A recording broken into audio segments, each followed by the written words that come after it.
Popcorn Junkies. Yay, for episodes 2 and 3 of How to Find a Dragon. Not How to Find a Dragon. That's a children's film. How to Train a Dragon. How to Train a Dragon. No, that's not it. This is House of the Dragon. House of the Dragon! You know what someone posted actually on our podcast? They said you should have uploaded this. The last review. So the last review was the review of episode 1, which, to be quite honest, we were very confused around. We were floundering because we were reorientating ourselves amongst really complicated, very similar sounding names, all sorts of different houses, all sorts of different kind of people, different He's actors. still now going, you know, this is a different house. The whole time Well, at least I know it's not How to Train a Dragon. I now know about houses. Okay, so this is episode 2 and 3. If you're listening on podcast and you want a really meticulous step-by-step walk through the intricacies of the land of House of the Dragon, Turn us off. turn off. This is about feelings. Yeah, I liked episode 2 because this was very much the sort of moment where, well, all sorts of power struggles really kind of kick in, don't they? And why I liked episode 2 was we were down to the nitsy-gritty of it again. What's the Instead of all that nitsy-gritty? standing on bridges, looking at places, talking about things we didn't know what they were talking about. That was episode 1. We're back to the nitsy-grits. We're back to the sex. We're back to brilliant two-handers with fantastic actors. We're back to gloomy, gorgeous castles. We are, but I have to confess, I really like the political shenanigans as they manifest. Shenanigans. And in episode 2, we had the whole thing of Rhys Ifans' character, Otto, suggesting that they actually parade the dead child. We need to elicit the kind of sympathy of the masses. We need to kind of slur the name of Rhaenyra. Well, there's so much that you can identify with today. Yeah, absolutely. You know, like, oh, if we bring both dragons out, we're gonna knock each other out. And Exactly. Oh, look, the people go out there, fake it to make it. Here's the what's it spinner. Spin Doctor? Yeah. Not the something spinner, the Spin Doctor. Is that what you mean? Now, one of the big parts of episode 2 for me was Rhaenyra and Daemon, Matt Smith and the wonderful woman that we just find her the most enigmatic woman to look at. Is she Rhaenyra? She's Rhaenyra. Yeah. See, it's ridiculous. Rhaenyra. They should have different names. I'm never, ever gonna know their names. Rhaenyra is the woman. Daemon is Matt Smith. Yeah? But who's Rhaenyra? Well, there's Rhaena. It's ridiculous. Why? Okay. Look, they've all got white hair, which is confusing enough, and now they've all got names beginning with R. So anyway, a schism has developed between Matt Smith and Rhaenyra. Basically, she doesn't trust him because she's like, hang on a minute, did you send them in there to kill this child? To kill, what's his name? Aemon, is it? No, A child, a baby. Yeah, kill when a baby. I have a child, I'm a mother. Yeah, so I thought that was all good. So you've got this schism that's developing there. So Matt Smith is always sent on his way, isn't he? He's always off on the move. Yeah. I was a bit confused Well, the kill surprise. as to who ordered the death Of the baby. Matt Smith ordered the death of The one with one eye. Aemond, the one with one eye. Is it Aemond? Yeah, because Aegon is the king. Yeah. They couldn't find him because don't you remember the rat catcher didn't have his GPS. Couldn't remember the map, so they went, fuck it, let's settle for second best. Let's kill one of these twins. So that wasn't the target ever. So in defense of Matt Smith, when Rhaenyra says to him, you ordered this killing, he hadn't actually. He'd ordered the killing of the dude with the patch, not the baby. So it's not... But she had ordered for the guy with the patch. No. She put out an order. No, she hadn't asked him to. I want their son. Yeah, but she hadn't... Without, she looked like somebody else. Yeah, but he kind of behaved and acted without her direct agreement. Right. So it's all blown up in their hands, yeah? The wrong child has been killed, the wrong person has been killed. When she knew what it meant if everyone thought she'd beheaded the child. Yeah, but what I love about her character is she's not driven by ego. She's not worried about what it she's means like for the her. perfect queen. She's just a perfect... What's the other one that had the queenship go over her, who's not got over it, but's now got to a place where she can pretend she's got over it? Which one? The one that's always beside her going, bit liaison dangerous. Which The one? one who always thought she was going to be queen, married to the black guy with the white hair. That's Rhaena. No, that's Rhaena. No, it's not. Exactly, it doesn't matter. No. It's Who is irrelevant. it? We will never know. No, we won't will know. Because it gets boring. It doesn't get boring. We need to know. Who the fuck was it's that one? boring. No, you're going to say it. I'm It's not Eve Best, basically. Just call her Eve so Best. her, Yeah. I love her. Yes, I love her too. And I love watching her love Daenerys. Rhaenyra. Rhaenyra. Yeah. Because she goes on and on, doesn't she, about how the queen shit went over her. She was going to be queen, she didn't get it. She's over it now. She's had to learn to live with it. She knows the pain of it. She's very, she was the original wronged one. She's very sympathetic to Damon because she too has had to deal with being passing over. She's the spare in the Harry situation.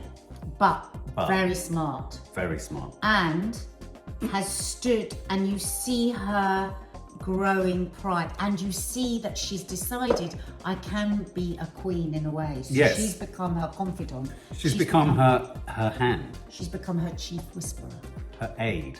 Her hand. The spin doctor. Well, no, her advisor. She's not. No, she's her advisor. Okay, so episode. She does a lot of this. Yeah. So 2 other brilliant scenes in episode 2 for me. 2 really brilliant scenes were the moment where Twin Eric heads over to kill Daenerys. You were like, how am I going to know which is which? Oh. Do you remember? Yes.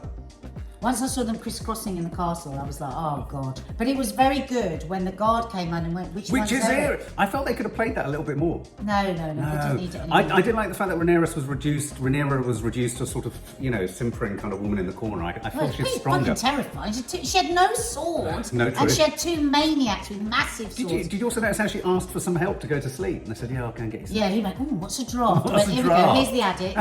It's no longer available. Draft of what? Is medieval time. My sleeping tablet. Yeah. I love that. Spoiler alert though, of course, which is which one dies, and then out of duty and honour, presumably the one that wasn't Eric falls on his sword. But you know what I thought was going to happen in the middle of the fight? What did you think was going to happen? I thought the non-Eric... Not a non-Eric. The non-Eric was going to kill Eric and then pretend he was Eric. Yeah, so did I, and take it further. And then kill her when everyone's when she's had her draft. I thought he was going to pretend to be kind of aligned with her, and he was the non-Eric. Which is the goodie? Eric. Eric is the goodie. Yeah. So and the non-Eric. Non-Eric is Eric. Well, the goodie was good. The baddie was going to kill the goodie, and then he was going to pretend he was the goodie. And then when she had her draft, he was going to put on her. No, she was having the draft earlier. And then the other great scene in this film. No, she never got the draft. No, I know. I know she got together. But don't tell an alcoholic whether a draft has been drafted. 20 years sober, I just want to say. And then the other great scene in episode 2, which, as Nadia rightly says, the 2 headers, or the double headers, where they have just 2 great actors, just kind of negotiating the politics, the intrigue, and all the power struggles, was Rhys Ifans and the king, Aegon. The young Aegon is great, isn't he? A great young king. I love him. He's so good because he plays so utterly brilliantly the massive ego that is born out of the very, very low self-esteem and insecurity. Because he has huge naivety. That naivety. wonderful scene when he's crying and his mum comes in and goes, oh, fuck it now. Yeah. It's too late. But also, what he manages to portray is he's in too deep. He's finding his feet. He's clutching at straws. He wants to demonstrate strength, but he doesn't know how to. And I just thought Rhys Ifans, this was his moment. Dragons today. Yeah, exactly. Very good choice. But Rhys Ifans was sensational.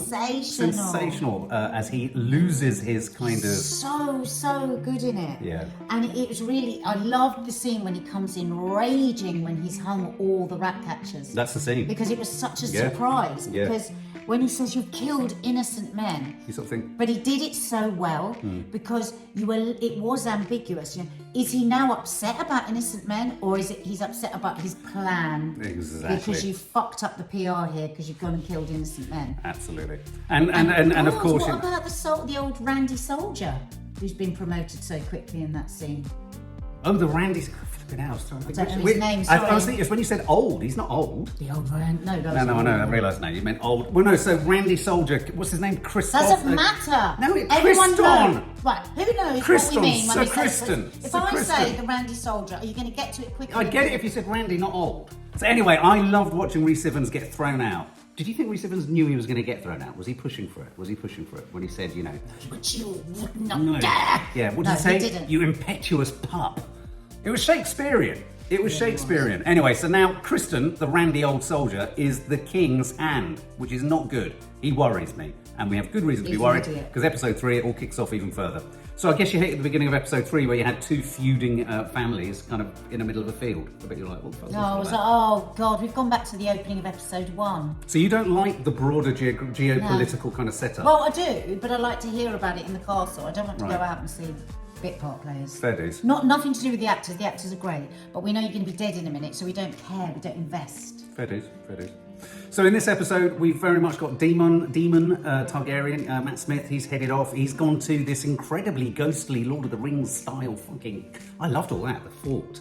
There was a part of it you didn't like. He was very good. You didn't like. It's too dark. The monk was. You very found good. it was too dark. Oh no, other bits have been too dark. That wasn't too dark, but the monk was very good. Simon Russell Beale, sensational. It was another brilliant scene where actually it was a lot of explication. Could have been very dry. And it wasn't. And it just really wasn't. And I just thought Simon Russell Beale's attempt to kind of win the loyalty of Matt Smith. Accept that you are welcome here. Yeah. How do I know your peas aren't poisoned? I have been around a while to just merely eat poison peas. I loved it. It was all so real. But then I couldn't get my mind off it. I was going, no, believe him. Go on, have some dinner. You've come ages on that dragon. Absolutely, absolutely. And then and within this what episode... about the dragon eggs? The dragon eggs. That was a good moment. Because he went back to being a 6-year-old. Yeah, I was... Dragon eggs.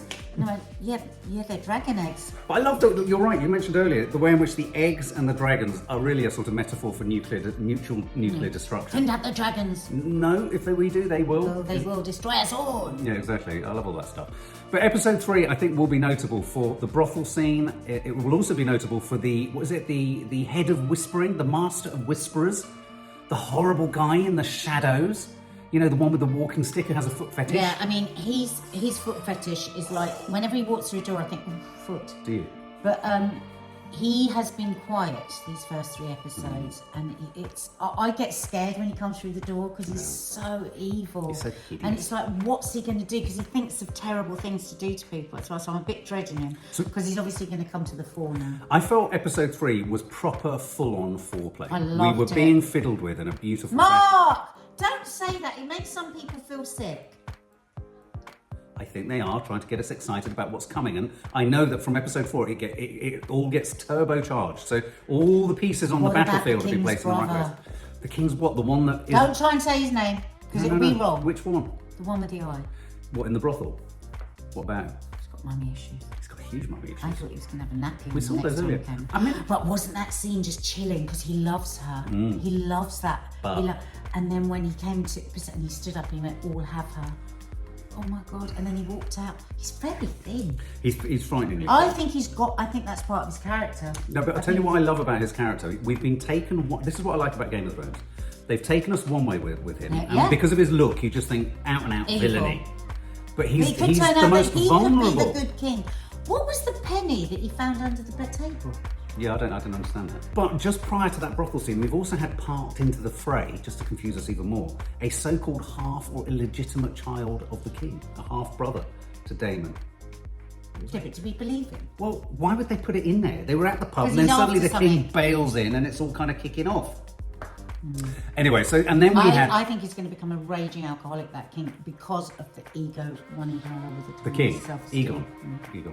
Okay, so, and then we had the infamous brothel scene, a penis far too long and too... Mark said it didn't look like a penis. I said it did. No, you said then it we was had like a more of an broomstick. argument, and then I said, okay, fair enough, it was a bit broomsticky, and then I landed on Pinocchio's nose. My reason for this is that her hands were far too far down the shaft. No, No, don't they go were. on about how she gave a blowjob. That's too far. We are only talking about the penis.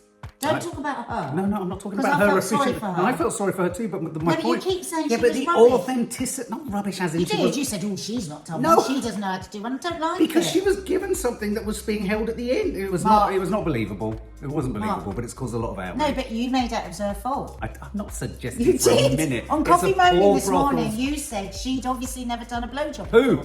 The poor woman. Okay, moving on. The final scene in this, which I thought was another sensational scene of a two-header, two-hander rather, was Alison, who's two-hander. Oh my God! You can't put that in. I can't put that in. That's too much. Mark, do not put that in. Okay, carry on. Okay. I'm doing that, so you have to take it out. I didn't do that. You did. No, I'm doing that, so you have to take it out. I mean it. Don't put that in. I mean it, Mark. No, not that bit. That bit, I'm doing that, so you have to take it out. So Alison, Olivia Cook's character, you know, the king's mother. Yeah, I love her. She's praying. She's so beautiful. In comes Rhaenyra. Can we just have a moment for that scene? Which one? The candles all around. Yeah, that's what I'm saying, yeah. Oh, but God, getting her so in, I thought was a beautiful. beautifully tense and moody, Shot was you know, just stunning. getting her in as a sort of, like a nun or a priestess or something. Too unbelievable. It was a bit unbelievable. She looked, he went, oh, you do not know, madam, that a woman is not seen when she is just a walking, when she is not in a queen's finery. And then she was like, she was like this rocking nun. She looked like Sinead O'Connor. Like the dress had been made for her, fitted. Yeah. She looked stunning. She was looking up with Ramona in the side. said- Anyone that had ever seen Ramona would have known that was It her. said Queen all over it, didn't it? It was unbelievable. It said And then Queen. she just swept into the cloisters. Okay, Swept but out. once We we like got that. there, the scene between the two of them was beautifully played. It was Beautifully. tender, it was intimate. Beautiful. And what I like about this show and the series so far is the idea that women, perhaps in this world, in this very seemingly male world, know better and best what to do the politics and Just all like this kind of stuff. just like in the world now. But it feels like, and it was clearly stated, it's all too little too late. Alicent, the Queen Mother, said, no, it's too late, we can't do it. But the most improbably for all Game of Thrones fans, this, I don't know if it's lost on you. Oh, it's been totally lost down her gullet. No, it's Game of Thrones. I once walked in when you were watching it and there was something so obscene going on with that awful guy. Was it a Pinocchio nose? That's married to the girl that was in... Oh, hang on, you're taking us to places we... sitcom. Fucking hell, where are we going? No, what's his name? I don't know. Aquamarine he's in. He's in the Aqua film. Oh my God. But Jason Momoa. Momoa. Jason Momoa. Oh, fucking hell. He was doing something The horrible. moment where Rhaenyra realises that Alicent's dad, the king, Paddy Considine, said Aegon should be... He told the story of Aegon, but he was talking about Aegon of old. Prince of Thieves. He wasn't talking about Aegon, the little toddler. And you saw Alicent. Alicent's eyes were great because she had a moment where she went, oh, I've made a mistake. No, she made a mistake. You can't talk about her eyes first until you've spoken about the other one. Rhaenyra. When she felt that her father really didn't want her to be queen, and then when she shifted in and said, say it again, he said the prince of... Oh my God, that emotional shift, Yeah. You couldn't have got that. She was not acting, she was inhabiting in the most brilliant way, and then the answer to it. Yeah, but the wonderful thing was that Olivia Cook's character, Alicent, played it like you saw the penny drop with her. She'd made the mistake. She'd misheard. She'd misread. This whole catalogue of disaster and confusion and royal Everything. mess has erupted from this. And she then immediately had to turn around, deny it, and double down on the fact that no, this is the status quo. We can't get out of this. Oh, hang on. Let's rewind to episode 2 when her dad goes. He was a great king. It's a shame it's not here now. When he bloody poisoned him to death. Well, I'm pleased you say that. We don't need to go back to episode 2. I'm really intrigued to know where Rhys Ivans's Otto Hightower is going to pop up in this because it feels like Otto Hightower is his name. Rhys Ivans's character, that's his name. Oh, I thought that was a place. No. Do you mean every time they say Otto Hightower? Yes. Because her name's Alicent Hightower. She hasn't got a surname. They have surnames. Even in a fictional world, they have surnames. Every time I've heard Otto Hightower, I'm thinking, where's that? That must be that other castle. Oh, it's Rhys Evans. I'm intrigued. It is a complicated I'm story. intrigued and I'm really excited to see where he's going to land because you're right. He showed for the first time in the entire franchise, he showed regret, he showed doubt. He also showed a sort of realisation that he'd made mistakes, all self-serving, let's not get past that. But his realisation that this young pup of a king is a fucking disaster, he's now out of the court. And even Rhaenyra and all that lot are saying, where's Otto in all of this? He's coming back. And he means business. Do you think Otto could go over to the other side? Remember? That's what I just said. Oh, sorry. Were you yawning? Are you sitting there in your high tower? Okay. I can't believe that's not a place. No, it's not a place. It's a place in Rhys Evans. Okay, guys, if that's helped you in any way, I'm really pleased. Either way, let's sign.